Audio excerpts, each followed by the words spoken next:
Assalamu alaikum students. Today we will discuss the anomalous behavior of water. Water is a universal solvent, but it has some different and unique properties than other liquids and solvents which are present in this universe. In this lecture we will discuss the behavior of water by the effect of the temperature. And to understand it, we have a look at the structure molecule of water. All we know that the molecular formula of water is H2O, that is, water is consist of the hydrogen and oxygen atom. Oxygen belongs to the sixth group of the periodic table, so it has the sixth number of electrons in it, and it make the two covalent bond with the other hydrogen atom. And as the oxygen is a more electronegative as compared to the hydrogen atom, so due to this oxygen attain the partial negative charge and hydrogen attain the partial positive charge. That's why it is called as polar molecule.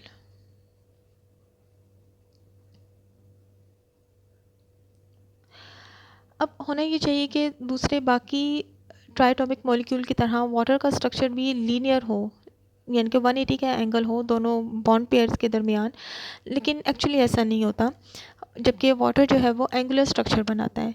Reason ये है कि oxygen it has a two lone pair of electrons, और ये जो lone pair of electron है इन bond pair of electron को repel करते हैं, इतना रिपेल करते हैं कि ये बॉन्ड पेयर ऑफ इलेक्ट्रॉन अपने आप को अरेंज कर लेते हैं at the angle of 104.45 degree.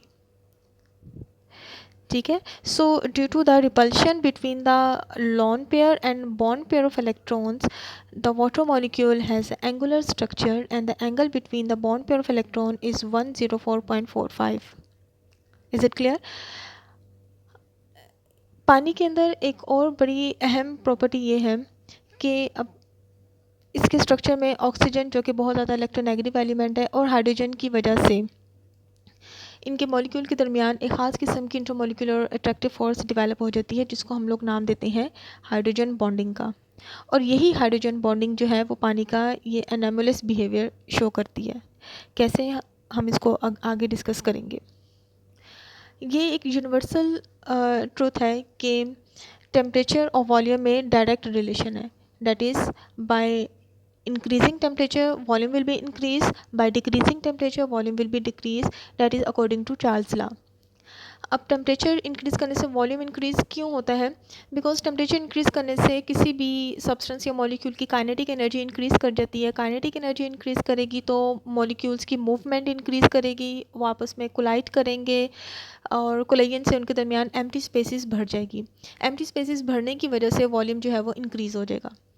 जबकि इसके बिल्कुल इन्वर्स में क्या होगा कि अगर आप टेम्परेचर कम करते हैं तो काइनेटिक एनर्जी क्या हो जाएगी? कम हो जाएगी. काइनेटिक एनर्जी कम होने से उनकी कोलिजन या उनकी मूवमेंट मॉलिक्यूल्स की भी क्या हो जाएगी? कम हो जाएगी, स्लो हो जाएगी, और उनके दरमियान इंटरमॉलिक्यूलर फोर्सेस डेवलप हो जाएगी, जिसकी वजह से फेज स्टेट चेंज हो जाती है, यानी कि वो लिक्विड से सॉलिड में चले जाते हैं. ठीक हो गया. सो पानी भी दूसरे मॉलिक्यूल की तरह यही बिहेवियर शो करती है कि आप इसका टेम्परेचर इंक्रीज़ करेंगे तो इसका वॉल्यूम इंक्रीज़ हो जाएगा, यानी कि पानी बॉयल करने लग जाता है. और लेकिन अगर आप इसको टेम्परेचर डिक्रीज़ करेंगे तो वॉल्यूम क्या होना चाहिए? डिक्रीज़ होना चाहिए. ठीक है.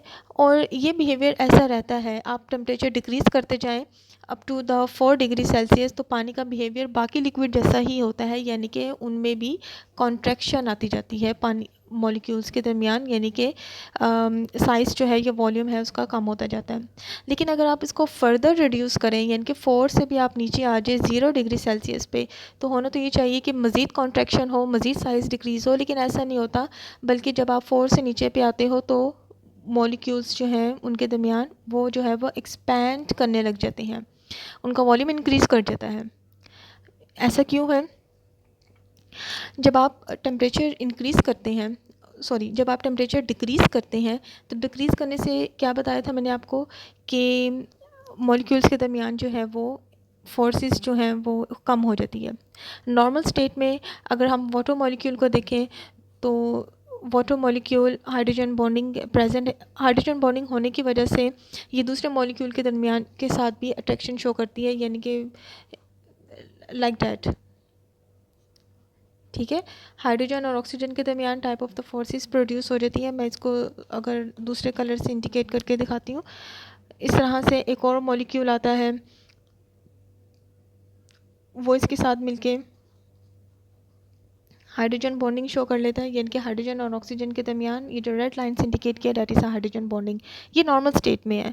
ठीक है, इसी तरह से यहाँ पे मज़ीद दूसरा मॉलिक्यूल आ जाएगा, इसके साथ इसके साथ जो है वो दूसरी हाइड्रोजन बॉन्डिंग शो हो जाएगी with the other oxygen atom.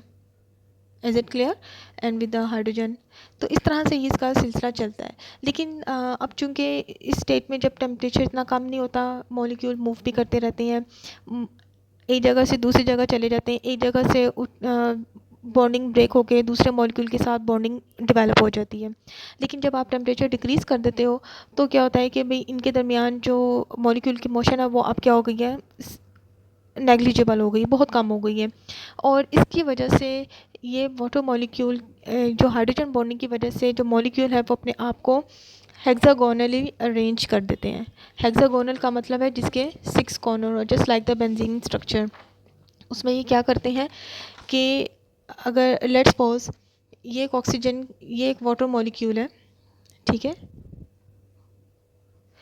तो वाटर मॉलिक्यूल के साथ हाइड्रोजन बॉन्डिंग दूसरा मॉलिक्यूल, अब चूंकि टेम्परेचर कम हो गया ना तो अब इनकी मूवमेंट नहीं है, तो जैसे जैसे हाइड्रोजन बॉन्डिंग डेवलप होती जाएगी अपने आप को क्रिस्टलाइज करते जाएंगे, एक स्पेसिफिक शेप बनाते जाते हैं, एक हेक्सागोनल शेप बनाते जाते हैं।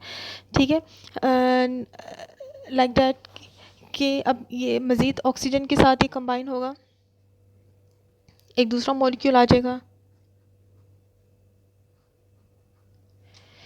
ठीक है, और इनके दरमियान क्या हो जाएगी, हाइड्रोजन बॉन्डिंग डेवलप है। इसी तरह से एक और मॉलिक्यूल आ जाएगा, इन दोनों के दरमियान कौन सी फोर्स है, that is the hydrogen bonding. ठीक है, इसी तरह से ये हाइड्रोजन बॉन्डिंग, एक और नेक्स्ट मॉलिक्यूल आ जाएगा, उसके साथ उसकी हाइड्रोजन बॉन्डिंग हो जाएगी, this is the hydrogen bonding. ठीक है, अगेन नेक्स्ट मॉलिक्यूल, इनके दरमियान ये हाइड्रोजन बॉन्डिंग। ठीक है, इसी तरह से again next molecule, this one the hydrogen bonding and this one the hydrogen bonding. तो ये एक तरह की इस तरह की शेप बन जाती है, that is the hexagonal shape. Hexagonal जिसके 6 कॉर्नर होते हैं। अब हेक्सागोनल शेप में अरेंज होने की वजह से इनके दरमियान ये जो एक फ्री स्पेस है, this is the free space. इस फ्री स्पेस होने की वजह से आप पीछे मॉलिक्यूल देखें, जब टेम्परेचर ज़्यादा था तो इनके दरमियान कोई फ्री स्पेस नहीं थी, मॉलिक्यूल आपस में मिल रहे हैं, दूसरी जगह जाके जुड़ रहे हैं। लेकिन जब ये टेम्परेचर कम होने की वजह से इनके दरमियान अपने आप को जब ये हेक्सागोनल शेप में अरेंज करें तो इनके दरमियान ये एक फ्री स्पेस बन गई। इस फ्री स्पेस की वजह से इसका वॉल्यूम क्या हो जाएगा, इंक्रीज़ कर जाएगा। यानी कि वो जो 6 मॉलिक्यूल थे वो पहले आपस में कॉन्ट्रैक्ट हो रहे थे, लेकिन अब चूँकि इनकी मूवमेंट ख़त्म हो गई है, ये जहाँ पे थे वहीं पे अरेंज हो गए, अपने आप को क्रिस्टलाइज कर लेते हैं, तो इनका वॉल्यूम भी जो है वो इंक्रीज़ कर जाता है। ठीक है, सो वॉल्यूम चूँकि इंक्रीज़ कर गया है तो हम कहते हैं कि भाई लिक्विड जो है वो एक्सपैंड कर गया है। यही वजह है कि अगर आप किसी भी ग्लास बोतल में आप पानी को डाल के फ्रीज़र में रख दें तो क्या होता है कि भाई आप उसको देखते हो बर्फ़ बनने के बाद वो बोतल जो है वो फट जाती है, टूट जाती है। क्यों? क्योंकि उस बर्फ़ को एक्सपैंड होने की अब चूँकि उन्होंने हेक्सागोनल शेप अरेंज में शेप में अपने आप को अरेंज करना है तो उनको मज़ीद जगह चाहिए, एम्प्टी स्पेसेस चाहिए, ये वाली दरमियान वाली। तो उसके लिए वो क्या होते हैं, एक्सपैंड करने के चक्कर में उस बोतल को वो तोड़ देते हैं। ठीक है, और चूँकि वॉल्यूम इंक्रीज़ हो गया है तो हमें पता है कि भाई वॉल्यूम का और डेंसिटी का इन्वर्स रिलेशन है, density is equal to mass by volume. ठीक है, सो वॉल्यूम इंक्रीज़ करने से डेंसिटी क्या हो जाएगी, डिक्रीज़ हो जाएगी। ठीक है, डेंसिटी डिक्रीज़ होने का मतलब है डेंस है, सॉलिड होने की वजह से। इसी वजह से चूँकि इसकी डेंसिटी कम हो जाती है इसलिए आइस जो है वाटर पे फ्लोट करती है। हम देखते हैं कि बहुत से लिक्विड्स जो है वो बहुत से सॉलिड जो है वो लिक्विड के अंदर जब आप उसको डालते हैं तो वो सिंक कर जाते हैं, डूब जाते हैं। लेकिन पानी के केस में, बर्फ़ के केस में ऐसा नहीं है, सॉलिड है। लेकिन चूँकि उसका वॉल्यूम ज़्यादा है इन फ्री स्पेसिस की वजह से और हेक्सागोनल शेप की वजह से, तो इसलिए उनका वॉल्यूम इंक्रीज़ कर जाता है और डेफिनेटली डेंसिटी क्या हो जाएगी, डिक्रीज़ कर जाएगी। इसलिए आइस जो है वाटर पे फ्लोट करती है बजाय इसकी कि वो उस पर सिंक कर जाए।